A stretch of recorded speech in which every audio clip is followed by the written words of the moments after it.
Família Crescer, graça e paz da parte do Senhor, amém? Pode tomar o teu assento, por favor. Mateus 22, versículo 14. 1, 2, 3. Porque muitos são chamados, mas poucos escolhidos. Eu algumas vezes já recebi alguns questionamentos, na verdade perguntas. Pastor, qual ou quais os critérios de Deus para suas escolhas? Uma vez que muitos foram chamados, tá bom. Qual o critério de Deus para separar esses escolhidos? Que critério Deus usa? Por acaso Deus tem filhos prediletos? Outro questionamento de vez em quando eu recebo. Pastor, Deus tem filhos especiais? Que Ele tem um carinho maior? Aqui no Rio, nós temos uma gíria. Será que Deus tem seus peixes? Né? Nós vemos muito isso em empresas. Nas empresas, existem determinadas empresas que o encarregado só coloca os seus peixes. Chamam-se muitas pessoas para entregar o currículo, mas na hora de fichar, na hora de escolher, só coloca os peixes. Alguns dizem que no futebol também existe isso. Tem técnicos que não avaliam apenas a parte técnica e física. Ele tem alguns que são mais chegados, né, os seus peixes, e ele põe esses peixes para jogar. A grande pergunta é: será que Deus também ele utiliza os mesmos critérios humanos? Será que existe filho mais amado, filha mais amada do que a outra? Será que Deus tem os seus fechamentos, a sua panela santa? Pastor, eu quero saber quais são os critérios, porque eu também quero ser escolhido. Uma outra pergunta que muito permeia é: por que, se Deus não tem filhos escolhidos, pastor, vamos fazer a suposição, se Deus não tem filhos escolhidos, porque no primeiro erro de alguns,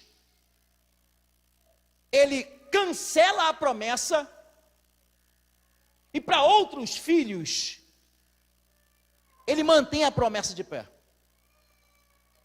Seja mais claro, pastor. Vamos lá, exemplo de Saul e Davi. Por que no primeiro erro de Saul, ele perde diante de Deus a condição de ser rei? Deus o rejeita. E Davi, tendo cometido um pecado, ou alguns pecados, que aos nossos olhos eram muito mais abomináveis, Deus continua com a promessa de pé.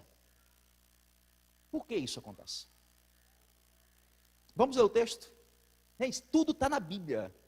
Jesus era especialista em fazer coisas simples, então ele contava parábolas para que nós pudéssemos entender como que era o reino de Deus. Versículo 2, olha o que ele vai inclusive dizer, ó. Versículo 2 agora. O reino de Deus, o reino dos céus, é semelhante a um certo rei que celebrou as bodas de seu filho. Eu vou explicar para vocês como se aplica ao reino dos céus. É semelhante a um homem que está fazendo uma festa de casamento para o seu filho. Não precisamos explicar sobre isso, né? Se fôssemos aplicar o reino do céu, ele está falando de quem? De Jesus. A festa que vai haver quando Jesus voltar. Nós, como igreja, somos a noiva. E ele é o noivo. Um dia, a trombeta vai tocar. Qual a trombeta? A trombeta está dizendo assim: a festa está começando, pode subir. Versículo 3. E enviou os seus servos a chamar convidados para as bodas, e estes não quiseram vir. Muitos foram chamados, poucos foram escolhidos. Em algumas outras versões vai estar escrito assim, ó: eles, porém, deram desculpas, porque nós somos especialistas em dar desculpas. Nós somos especialistas em dar desculpas para o chamamento do Senhor. Lembre-se que o Senhor está chamando. O que é a prioridade da sua vida? atender o chamado de Deus ou resolver os seus negócios? Muitos foram chamados, mas poucos foram escolhidos. É o final do versículo que nós lemos aqui desse texto. Eles começaram a dar desculpas, e desculpas plausíveis. Poderíamos falar assim, desculpas perfeitas. A grande questão é que nós, seres humanos, nós temos a tendência ou de dar desculpa, ou transferir a culpa para outros. Meu irmão, minha irmã, por que você não está indo mais? Porque fulano não fala mais comigo. Minha irmã, por que você parou de fazer a sua função? É porque o meu líder é muito ignorante. Profeta, eu não estou mais te vendo na igreja, o que aconteceu? Não, eu me afastei, porque lá ninguém se preocupa comigo. Irmãos, eu acho que vocês não me passam por isso. Já pensou se nós tivéssemos que fazer as coisas de Deus e até ficar na igreja, se todo mundo fosse perfeito com a gente? Eu acho que talvez no primeiro dia que você pisou aqui, alguém já falou alguma coisa contra você. Alguém te olhou de rabo de olho. Isso não acontece com as mulheres não, são os homens. Te olhou de cima e embaixo. Nossa.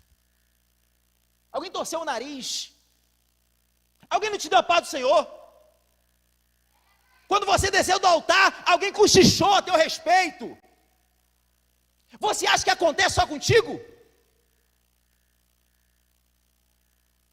Isso é reino.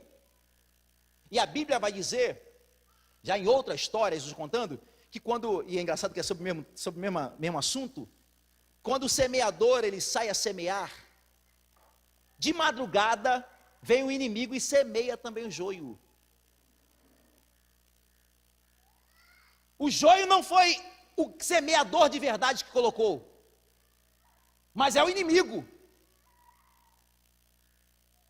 Sempre vai haver joio. Você pode mudar de qualquer casa espiritual para qualquer casa espiritual, lá vai haver joio. Mas eu não quero falar do joio, eu quero falar do trigo, que fica dando desculpa para aquilo que Deus entregou para ele,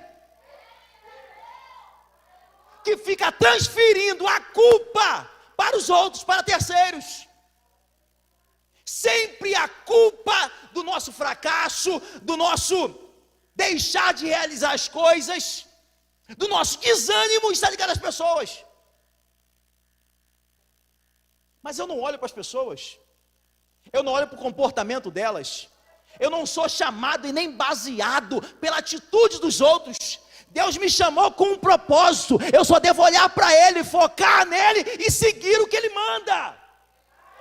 Porque enquanto nós olhamos para os homens, nós sempre vamos nos frustrar. E talvez eu frustrei alguns de vocês. Me perdoe. Mas não foque em mim. Não foque nessa igreja. Foque naquele que te chamou. Foque nesse rei que está convidando a gente para as bodas. Nós precisamos sempre estar olhando para ele, estar baseado naquilo que ele nos chama, que ele nos convida. Tudo deve ser ligado a ele. O recado que Deus quer entregar para você. Não é para o outro, é para você. Pastor, mas eu estou firme, mas Deus tem recado para você que está firme também. Vai ter momentos que você vai desanimar, vai fraquejar. E você não pode dar desculpa para aquele que te chamou. Você não pode transferir a responsabilidade da sua vida, do seu chamado para outras pessoas. Pare com isso. E você vai entender muito bem isso no texto. Não quero antecipar. Vamos para outro texto, por favor. Mesmo livro de Mateus. Agora 25. Só vire algumas páginas aí. Uma ou duas páginas. Porque isto é também como um homem que partindo para fora da terra, chamou seus servos e entregou-lhe seus bens. Versículo 15. E a um deu 5 talentos, a outro 2, e a outro 1. A cada um segundo a sua capacidade. Não é sobre isso que eu quero falar, mas eu vou dar uma pausa nesse pedaço. Deus não tem filhos prediletos, mas cada um de nós temos uma capacidade diferente dos outros. Não consegue entender isso? Um dia, uma pessoa falou a mim assim: pastor, eu acho muito injusto. É o quê? Cláudio Duarte, isso era alguns anos atrás, abriu a igreja de Xerém, já abriu com a igreja gigante. É difícil, porque nós começamos pequeno, isso era um outro pastor. Nós começamos pequeno e ele já começa grande. Falei: filho, e quem fez ele grande?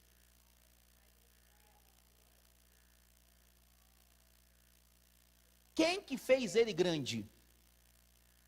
Deus fez ele grande porque a capacidade que Deus der a ele é grande. E se eu e você vamos começar pequeno, é porque a nossa capacidade ainda é pequena, porque em breve eu vou aumentar.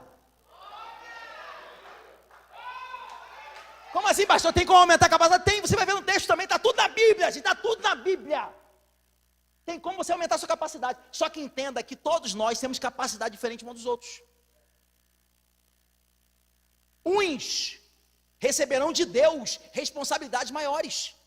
Outros, não tão grandes, mas grandes. E outros, responsabilidade pequena. É a capacidade que você tem. Eu falo muito isso para os discípulos que eu tenho treinado. Eu não sei quanto que cabe aqui de medida, capacidade. Vamos supor que aqui cabe 900 ml. Vou fazer uma pergunta. A fonte jorra sem parar. A fonte, a água não acaba. Mas a grande pergunta, mesmo a água não acabando, ele vai derramar 2 litros nessa capacidade de 900? Sim ou não? Não, porque Deus não desperdiça nada. Deus nos dá conforme a nossa... Está aqui no texto bíblico.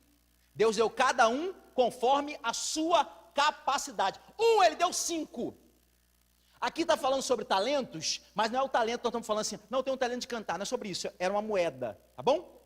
Era uma unidade de valor da época, tá bom? Vamos entender assim, a unidade de valor. Algumas versões vai estar assim, ó, deu minas. A um ele vai dar 5, outro ele vai dar 2, e outro ele vai dar 1. Ele pega 3 pessoas, 3 servos diferentes, e a cada um ele vai dar conforme a sua capacidade. Versículo 16. E tendo ele partido, o que recebera 5 talentos, negociou com eles. E granjeou outros 5 talentos. O que recebeu 5 talentos, aumentou a capacidade dele para mais 5. Negociou o bem que Deus deu a ele, negociou. Versículo 17, da mesma forma ou da mesma sorte, o que recebera 2, granjeou também mais 2, aumentou a capacidade, dobrou. Versículo 18, mas o que recebera 1, foi, cavou a terra e escondeu o dinheiro do seu senhor.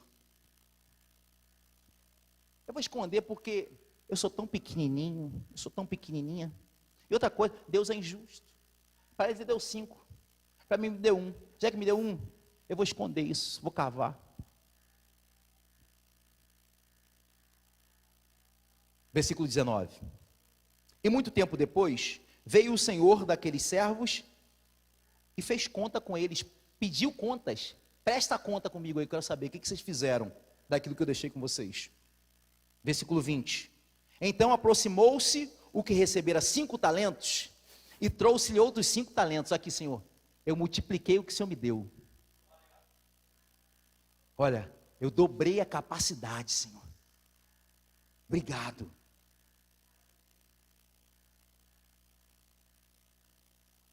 Então aproximou-se o que recebera 5 talentos e trouxe outros 5 talentos, dizendo: Senhor, entregaste-me 5. Eis aqui os outros 5 talentos que granjeei com eles. Versículo 21. E o seu senhor lhe disse: Bem está, servo bom e fiel. Sobre o pouco foste fiel. Calma aí. Mas dentre esses, ele foi o que recebeu mais. Não é? Ele foi o que recebeu mais. Mas só que o Senhor está falando assim, ó: você foi fiel no pouco. Eu não estou entendendo. Se ele foi o que recebeu mais, como que o Senhor está dizendo que ele foi fiel no pouco? É porque o que o Senhor tem é muito maior daquilo que ele te entregou. Você só não tem mais ainda porque você não aumentou sua capacidade. Se você acha que está vivendo a plenitude do Evangelho, você não sabe de nada, ainda é pouco para aquilo que Ele pode te dar. O poder dele, irmãos, é inimaginável. O que Ele pode fazer através de você, através de mim, é coisas muito gigantescas. Ainda é pouco. Se você ora muito, ainda é pouco. Se você lê muita palavra, ainda é pouco. Se consagra muito, ainda é pouco. Se você jejua muito, ainda é pouco para aquilo que Ele tem para te entregar.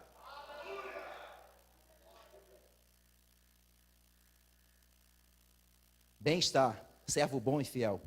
Sobre o pouco foste fiel, sobre o muito te colocarei. Você está me devolvendo 5, mas eu vou deixar esses 5 contigo também. A partir de agora, sua capacidade será 10.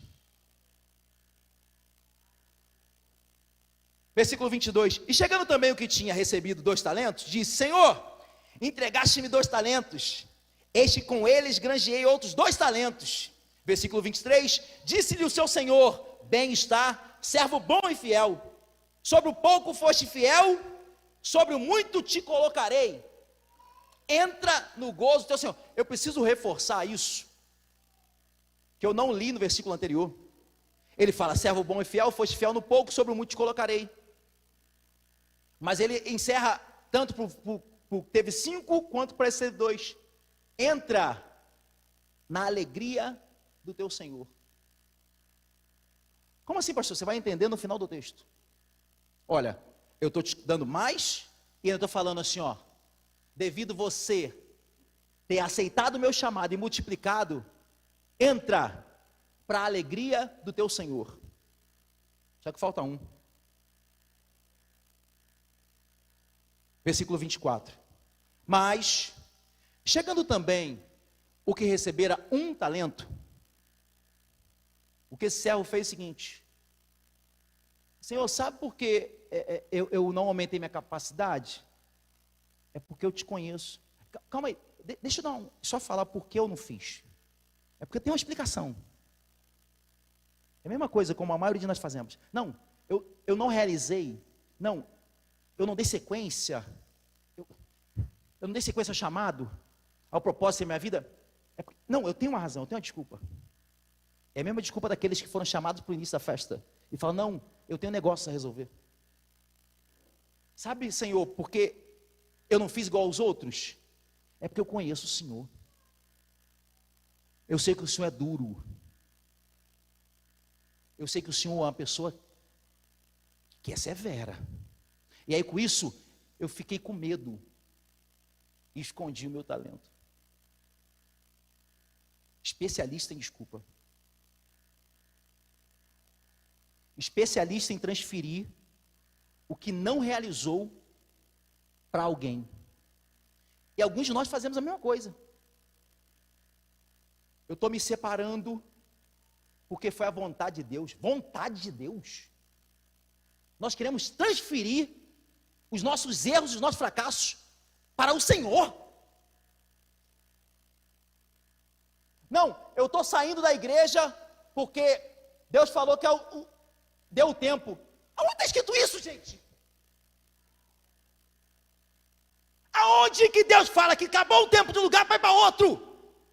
Se a igreja é a mesma dele. Pare de dar desculpa.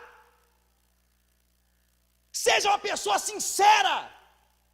Eu estou saindo porque eu não estou mais alegre. Eu perdi a alegria do Evangelho aqui.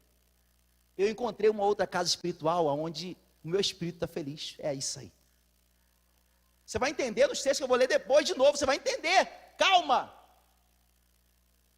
É que eu estou falando que agora tem momentos que nós transferimos as nossas responsabilidades para Deus. Não, pastor, eu estou largando esse ministério porque não é vontade de Deus para mim agora. Ele quer que eu faça outra. Não fala isso, é mentira. E é por isso que não prospera. É por isso que não entra na alegria do Senhor. É por isso que não está sendo multiplicada a capacidade, porque nós colocamos desculpas, nós inventamos desculpas, e algumas desculpas nós jogamos para Ele. Ele não tem nada a ver com isso. Eu sei que existem algumas coisas ligadas a propósito dele, mas são exceções. Na maioria dos casos, somos nós que estamos decidindo. São os nossos erros, são os nossos medos, nossos fracassos, nossas limitações. É o nosso eu que tem atrapalhado. Nós podemos ir para um clássico da desculpa. Ele foi a primeira desculpa que houve na terra. Adão. Adão vai pecar, nós conhecemos a história. Ele vai comer do fruto que Deus havia ordenado. Gênesis 3, versículo 11, por favor. Pode só manter aqui, tá? Tá bom? Não precisa acender a luz, não. Gênesis 3, 11. Nós conhecemos. Deus dá uma ordem a Adão.